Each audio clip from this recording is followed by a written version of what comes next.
Following the shocking arrest of Sean Diddy Combs in September, the rapper has faced a pileup of disturbing allegations, including a sweeping federal indictment to which he has pleaded not guilty to multiple charges. But the case into Combs' alleged secret life began months before he was taken into custody.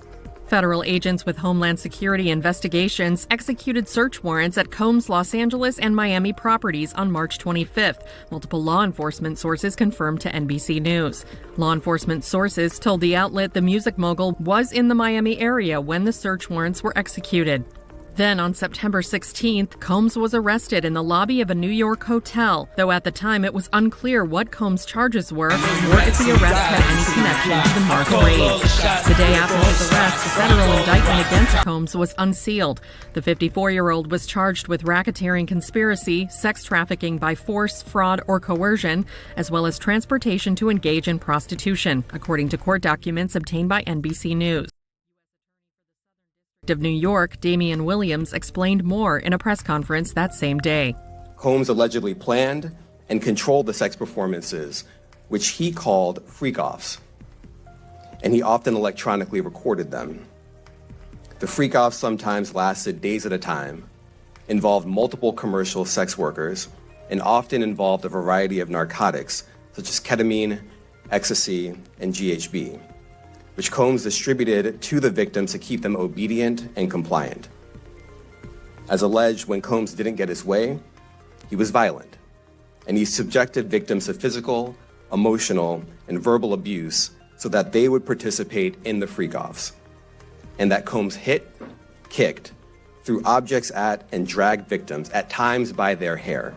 He used the embarrassing and sensitive recordings he made of the freak-offs as collateral against the victims. And the indictment alleges that he maintained control over the victims in several ways, including by giving them drugs, by giving and threatening to take away financial support or housing, by promising them career opportunities, by monitoring their whereabouts, and even by dictating their physical appearance. Because of all of this, the indictment alleges that the victims did not believe they could refuse Combs without risking their security or facing more abuse. The indictment also alleges other acts of violence undertaken by Combs and others, including violence against witnesses to his abuse, kidnapping, and arson. The indictment alleges that on more than one occasion, Combs carried or brandished firearms to intimidate and threaten victims and witnesses. As part of this investigation, in March of this year, special agents from HSI executed search warrants at Combs' residences in Miami and Los Angeles. They also executed a warrant for Combs' electronic devices. During those searches, agents seized evidence of the crimes charged in this indictment. They seized firearms and ammunition, including 3 defaced AR-15s and a large capacity drum magazine. They also seized evidence of the freak-offs, electronic devices that contain images and videos of the freak-offs with multiple victims. And they seized cases and cases of the kinds of personal lubricant and baby oil that Combs' staff allegedly used to stock hotel rooms for the freak-offs, more than 1,000 bottles altogether.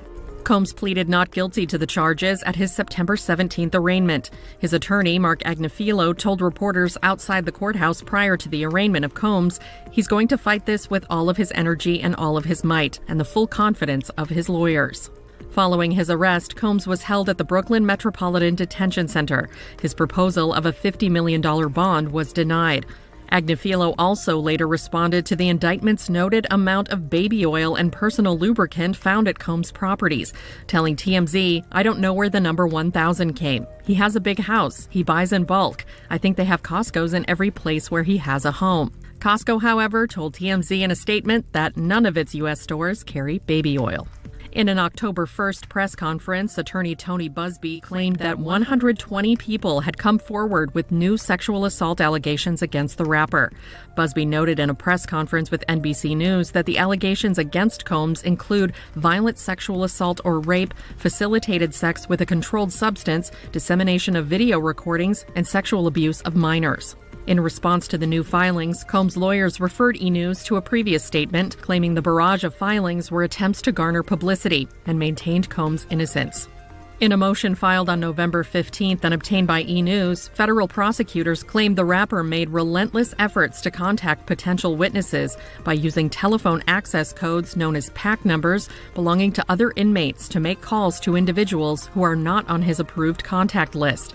Combs' alleged actions not only violates Bureau of Prisons regulations, according to the prosecution, but corruptly influence witness testimony. Prosecutors also claim that Combs used a third-party communication service called Contact Me ASAP and three-way calling with people on his approved contact list to obscure his communications. The prosecution listed an October 4th call between Combs and one of his adult sons, the details of which were redacted in court documents, as an example that provides the clear inference that the defendant's goal is to blackmail victims and witnesses either into silence or providing testimony helpful to his defense. Prosecutors wrote in their filing, the defendant's intentions are reflected in his own words on BOP calls with a network of family members and associates whom the defendant has tasked with executing his will. On multiple calls, often using the PAC numbers of other inmates, the defendant is explicit about his intention to use public statements to alter public perception. Later that month, the music mogul's legal team submitted the third appeal to have him released from jail on bond, but the judge denied his motion for bail, according to NBC News. The November 27th ruling said no conditions will reasonably assure the safety of the community.